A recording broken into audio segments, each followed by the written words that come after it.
Look into my eyes. Sleep. This is not a dream. You are at the weigh-in for Bristol Fighter. In a moment, all the fighters will be standing on this stage, weighing in and finding out who it is they're going to be battling against. This is the Crofters for the Bristol Fight Night weigh-in.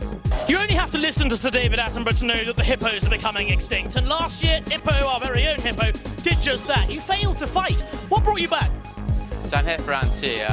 When you're with a girl and you think I'm going for round 2, you need to have been there at least once before. Ladies and gentlemen, Louis Bellhouse is here.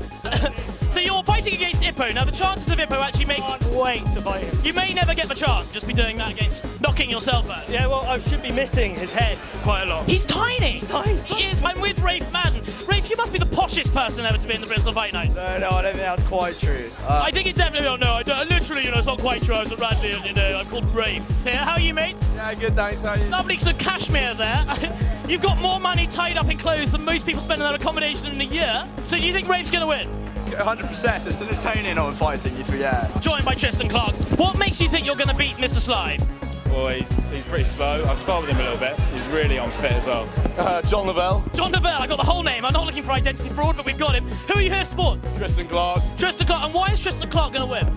Well, one, you look at him, he's an absolute physical specimen. He's good looking. He's got a great rig. You said you were a friend. I think possibly we could make the addition of a gender to beginning with B and ending in Oi. So I'm joined by the uniquely named Chris Sly. Do you rate your chances against Tristan? I've got the experience, I've got the range.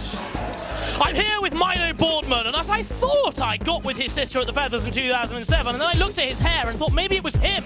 Huge panic then ensued. Milo, why is your hair so fucking ridiculous? Well, I figured it's the only thing that can't really be damaged in a boxing match. You're fighting against Rafe, who's the poshest boxer in the competition. Do you think it hurts him, the fact he's just so upper class, he won't be able to take your uppercut? Yeah, I think absolutely, yeah. He's never been in a real scrap in his life. Born with a silver spoon in his mouth. So Sam Noble, do you really rate your chances? To be honest with you, not really at So the moment. first person to be completely honest, it's Bristol's most famous brother and sister duo. One of them's a fighter, one of them's a capitalist. You think you're going to win? You think you're going to make $5 grand?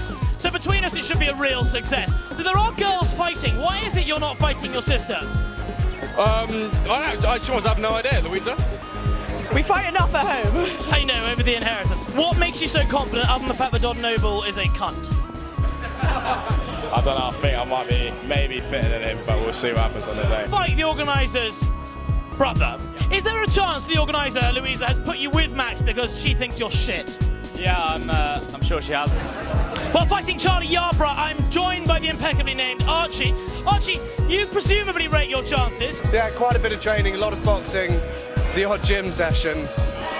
Doesn't sound like you're really that committed, to be honest. I mean, the odd gym session, this is momentous. It's far more buffragette than it is suffragette. They now have the right to drive, the right to expose their faces in public, and yes, you wouldn't believe it, they can fight in the Bristol Fighter. It's women!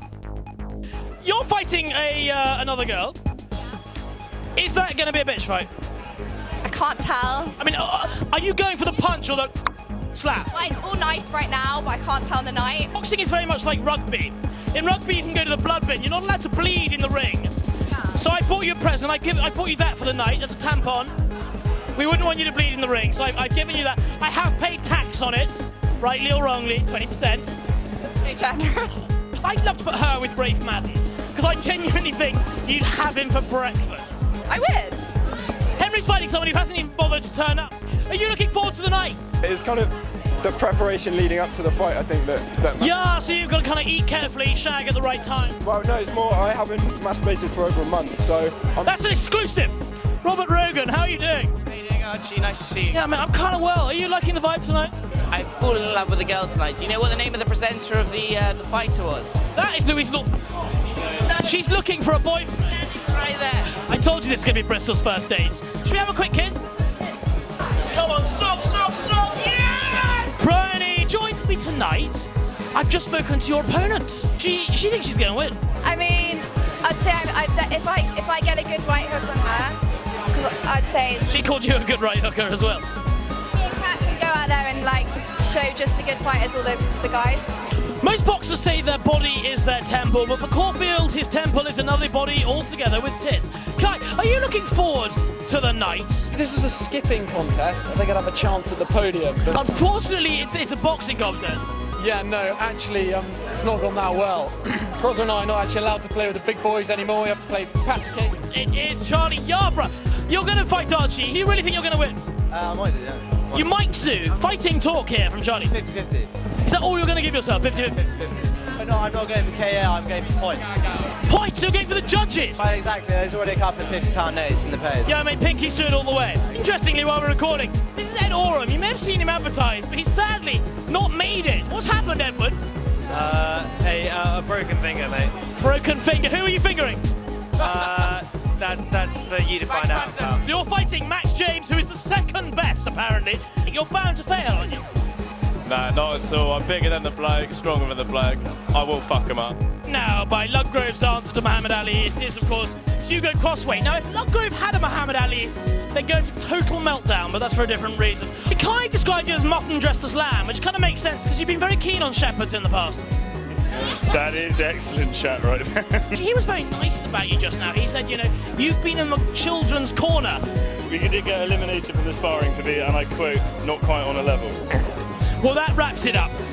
You've met all of the fighters, and they'll be all in the ring on the 8th of December at 8 o'clock, and tickets are still available for that and for the after party on Fixer right now. Look forward to seeing you there. It's set to be an incredible night. See you soon. Goodbye.